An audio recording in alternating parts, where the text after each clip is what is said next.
If you want to know how you can create a lettering brush in Procreate, just keep on watching.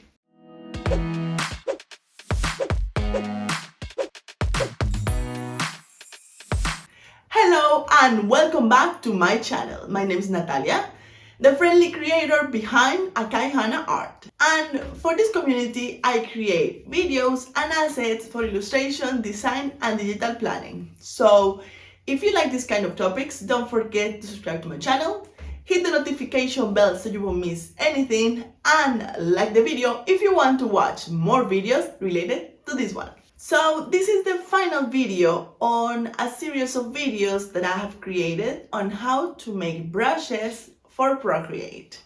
We have created pattern brushes, stamp brushes, painting brushes, texture brushes. This video is on how to create lettering brush. You're going to see that it's very similar on painting brushes because you are going to find out the texture that you want for your brush.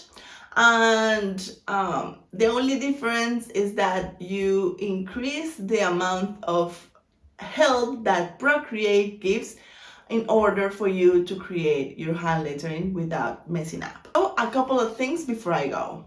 I will leave the link in the description down below and also here to the rest of the videos on this series. If you want to create your own set of brushes in Procreate, those videos are going to be very helpful because I give tips on how to create them, what you have to have in mind in order to create very usable brushes. And the second thing is that remember that the brush that we create in this video, I'm going to be giving it away for free and I will leave the link in the description down below. So without further ado, let's get to Procreate and start creating our lettering brush.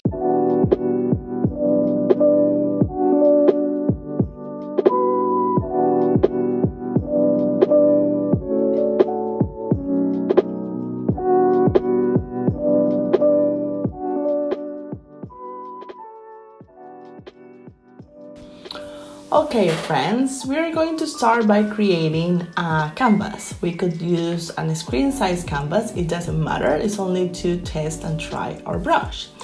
Now we pick a color and then we head to create a new brush pack. This brush pack, we are going to name it lettering brush. That is the pack that I'm going to be giving it away for free. And now I'm going to create a new brush. Perfect. Now we have to tweak and change most of this, but we are going to start by changing the grain.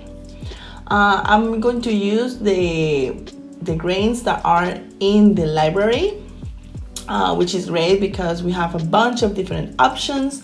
And I'm looking for one that looks more like a cloud, where we have really soft edges between the dark and the white, because the brush that I'm going to be creating is like a watercolor lettering brush.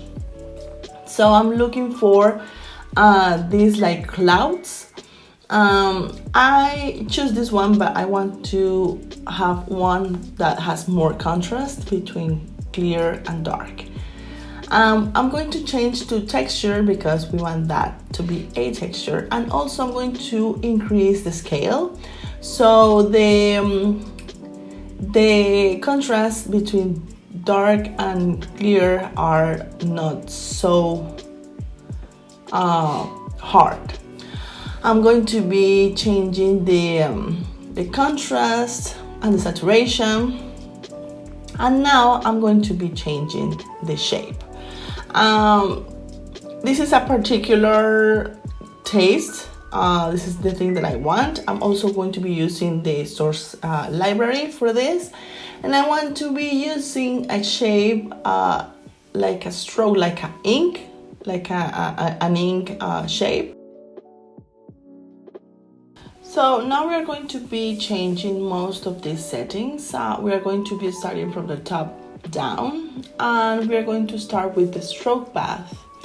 And in the stroke path, we are going to be changing the spacing and the streamline. The spacing goes to none, and the streamline is basically the help that Procreate gives to make the stroke cleaner and allow you to have better lettering skills.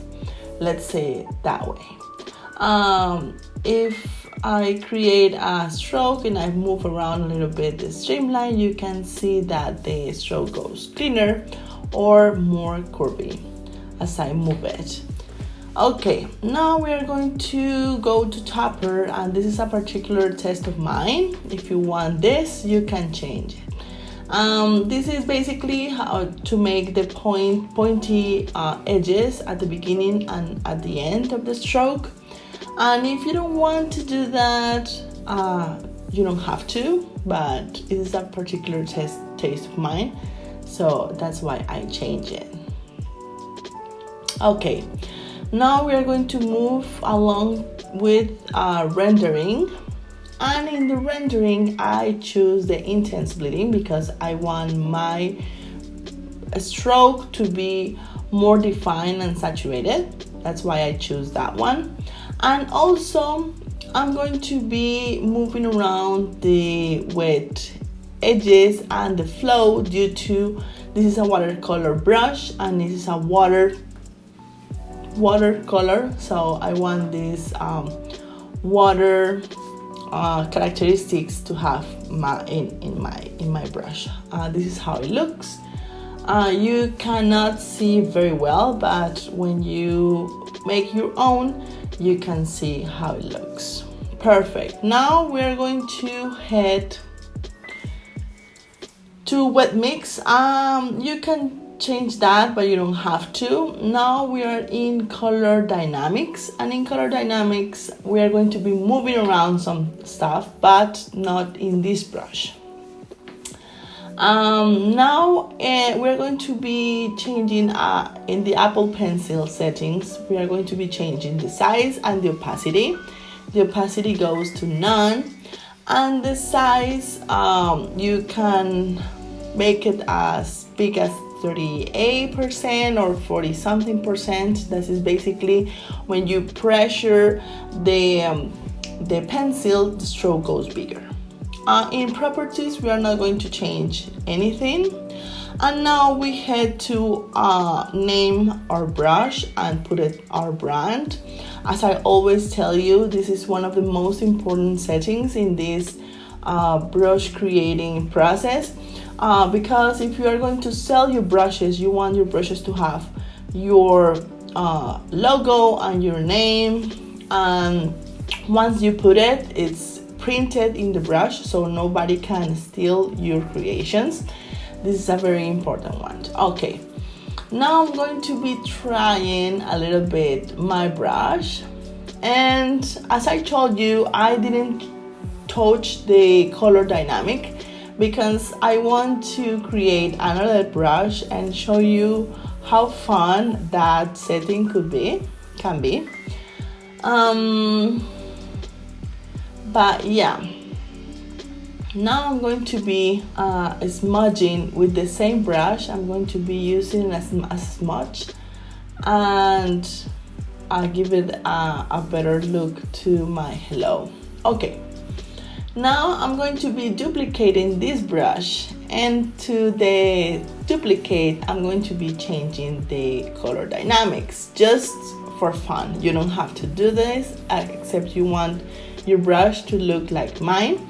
In color pressure, I'm going to be putting it all the way in hue, all the way up, and that way when you pressure your brush, it's going to be the color that you choose, and if you don't press your brush, it's going to be all the colors. So I really love this one.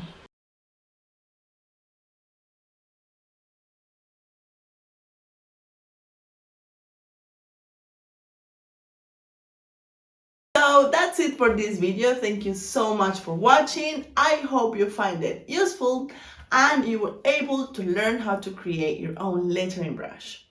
Remember that this is the sixth video on the series, so we have another 5 videos that if you haven't seen those, I left the link in the description down below to the rest of the videos. Finally, if you don't know, I have an Etsy shop where I create brushes for drawing, for painting, for designing, and you can check those out in the link in the description down below, where you can go and check my Etsy shop and look around for all these type of brushes. If you like videos like this and you want to watch more videos about it, please give it a thumbs up and spread the love by sharing to the people that you think might be interested in knowing these type of things. Again, thank you so much for watching, and I will see you in the next one.